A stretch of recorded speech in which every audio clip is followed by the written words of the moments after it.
Go. Hey, what's up? It's Bruce Hathcock from Legends Barbershop. Today we're going to cover some safety procedures that we need to follow before we get the client draped up and before we get him in the chair.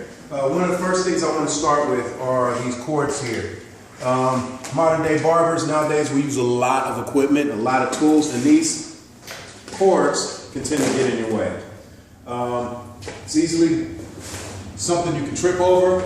You want to avoid that by periodically taking your tools and unwinding the cords, making sure they're not tangled, and then you can just slide them underneath your station. Nothing that major. If you go on YouTube, you'll find a lot of interesting videos with barbers with a lot of different interesting techniques. Another thing I want to cover is the chair. One of the reasons why we don't put clients in the chair with it facing this way is, again, you can easily trip over this chair.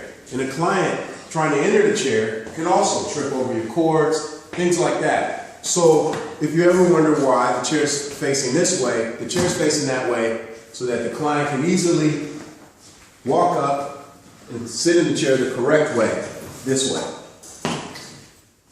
Clients should not step on here first because the chair can lift off the ground, they can fall, and it can also swivel. If you do get some clients that do that, usually they're not experienced in coming to barbershops and they tend to use this as a step ladder. What you want to do is make sure you lock your chair. What you should do anyway, anytime a client's entering the chair, you should have it locked. If your chair doesn't have a lock, just simply hold the chair in place while the client enters the chair.